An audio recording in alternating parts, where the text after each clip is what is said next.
Hello everyone. We have seen earlier that GPS constellation, and it consists of 24 satellites, and it is having a 6 orbits, and each orbit having the 4 satellites present. There may be a 4 plus 4 or 5 satellites are there. That fifth satellite is used for communication. If any fails, okay, that satellite is in a standby mode. So now we can see here the GPS constellation. There are the orbits, and if you see the GPS orbital planes and all in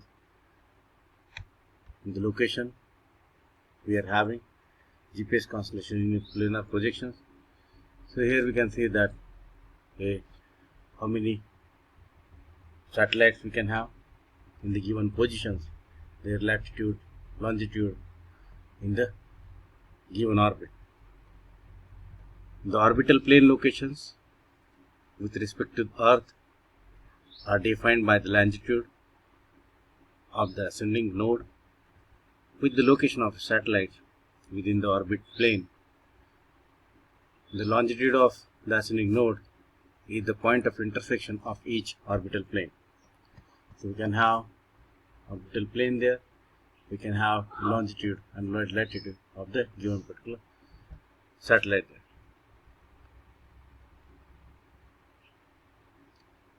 Now we can say that here the adjacent orbit of a satellite is the spacing, and it is having relative phasing between that 40 degree. The longitude of the ascending node, if you see that is the point of intersection of each orbital plane with the equatorial plane. So we can consider here is satellite and their slots for the different planes and its latitude. There we are having A1, A2, A3, A4. Their value is defined that RAAN is nothing but a right ascension of the ascending node, and we are having that slots. We have a GPS constellation satellite and their orbital slot assignment defined. We can consider here for the given satellite reference orbit values, and that have ground track, equatorial crossing plus or minus 2 degree, eccentricity that is 0.00 to 0.002, inclination 55 degree plus or minus 3 degree, semi-major axis 26559.7 km, that is plus or minus 50 km, longitude of the ascending node, that is plus or minus 2 degree, argument of a perigee, that is 180 degree. Now we say that the GPS segment in the 3 categories we have. It has a space segment, user segment, and a control segment. The user segment receives the data from the satellite, and that is L1 carrier signals. It provides time pulses, ephemeris data, almanac, satellite hail, and a date and time, that is by the given clocks. The clock are synchronized here, and we can make a connection to the satellite through the control segment from the ground station, and it used for established ephemeris data. It calculates almanacs, satellite hails, and their time corrections if any. Here are about the 3 GPS satellite segment, and here we see earlier that is several satellite orbits and their orbital plane, that is A, B, C, D, E, and F.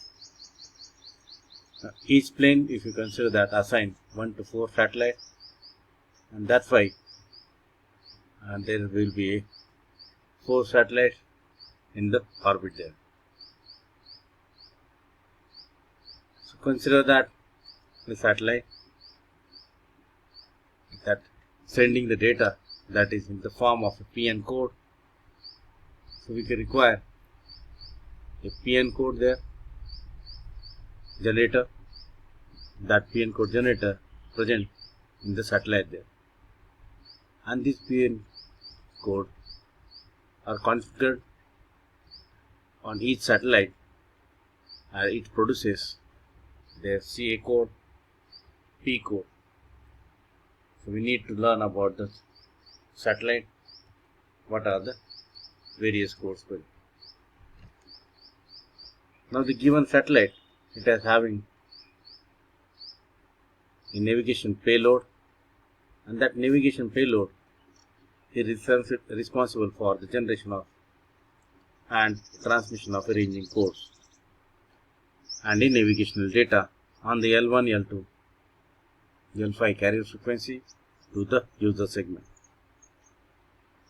Control navigation payload is taken from the reception of the predicted navigation data and other control data from the control segment via tracking, telemetry and TTC links. And the navigation payload is only one part of the spacecraft, with other system being responsible for such functions. If you see the figure, it is a generic block diagram of a navigation payload, in which if you see that atomic frequency standards, TTC command, that's the navigation mission data unit. We have crosslinks, L-band system, L-band subsystem. These automatic frequency standards are used as the basis for generating the extremely stable ranging codes and carrier frequencies transmitted by the payload. Each satellite contains atomic frequency standards to meet the mission reliability, with only one operating at any time. These AFS operates at their natural frequencies. The frequency synthesizer phase locked to a automatic frequency standard, and that generates the basic of 10.23 MHz reference, and that serves for the timing reference within the payload and for the ranging signal and transmit frequency generation. Navigational unit, data unit, that is used to design for a given particular block generation of a signal. It contains that ranging code generator that generates C by A code and P of Y code, and that navigation data unit also contains a processor that stores the upload received from the control segment containing multiple days of navigation message data, and it assures that the current issue of navigation message data is provided for this modulative addition.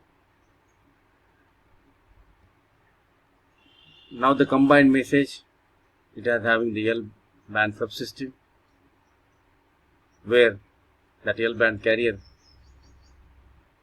and a amplified system transmission link to the user that is to be provided.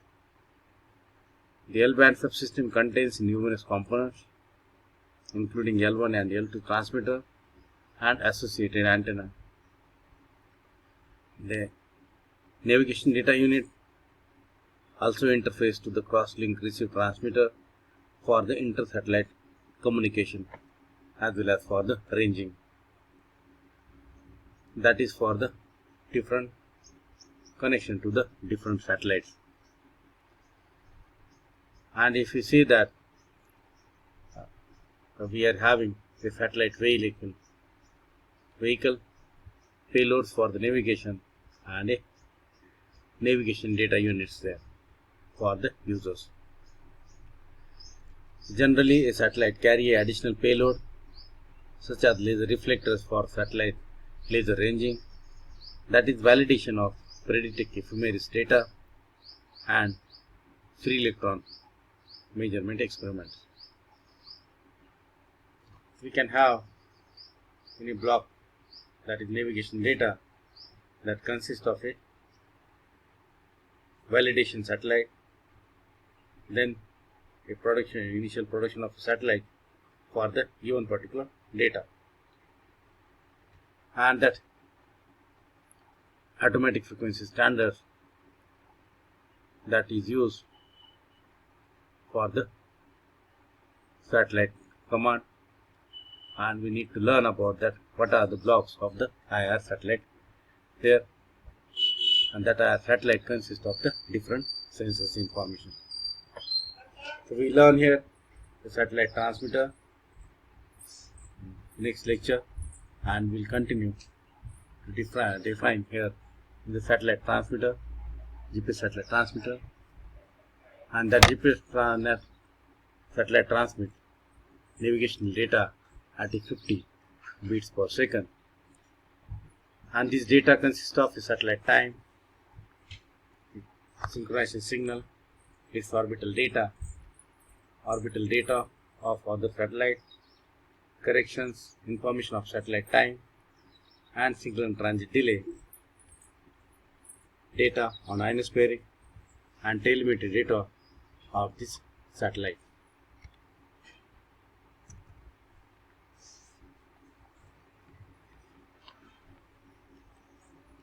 Now, if you see that message has 37,500 bits requiring 12.5 minutes for transmission navigation data at 50 bits per second.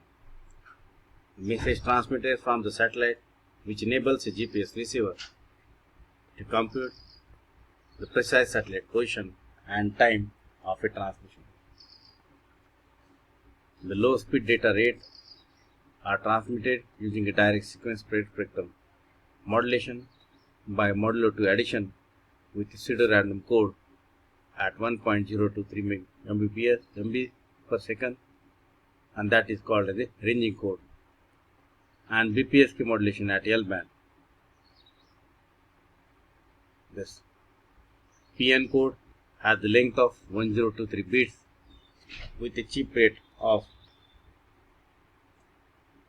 that repeats at a 1 millisecond period. The PN code is a signature code for the satellite and is different for the different satellite.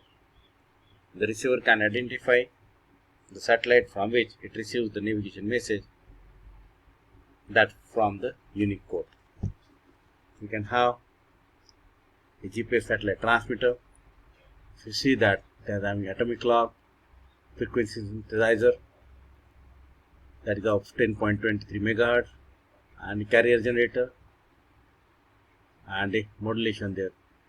You can have a different CA code generator, navigational data, modular addition, and that is about your data message transmitted from the GPS satellite. We will see in detail for each and every block of this GPS satellite transmitter in the next lecture. Thank you all.